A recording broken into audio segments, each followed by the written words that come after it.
তিনটি capacitor C1 C2 C3 সিরিজে সংযোগ করলে প্রমাণ করো। তাহলে আমাদের একটি চিত্র এঁকে নিয়েছি, যেমন C1 C2 C3 ক্যাপাসিটর। আমরা জানি সিরিজ সার্কিটের ক্ষেত্রে সিরিজের ক্ষেত্রে ভোল্টেজ ভাগ হয়ে যায়, চার্জ একই থাকে। তাহলে আমরা লিখতে পারি Q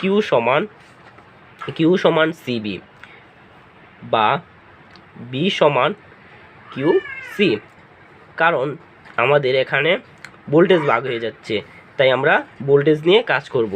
আর C হচ্ছে ক্যাপাসিটর, B হচ্ছে ভোল্টেজ, Q সমান চার্জ বা কুলম্ব। অতএব B1 সমান Q/C1, B2 সমান Q/C2, B3 সমান Q/C3। আমরা জানি সিরিজ সার্কিটের ক্ষেত্রে ভোল্টেজ ভাগ হয়ে যায়, সমান B সমান B1 plus B2 plus B3।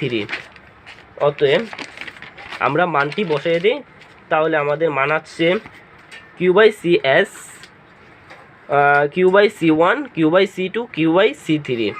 তাহলে আমরা এখান থেকে Q কমন নিই, আমাদের আসতেছে Q কমন নিলে Q কাটা যায়, তাহলে আমাদের এই মানটা আসতেছে, এটি আনসার।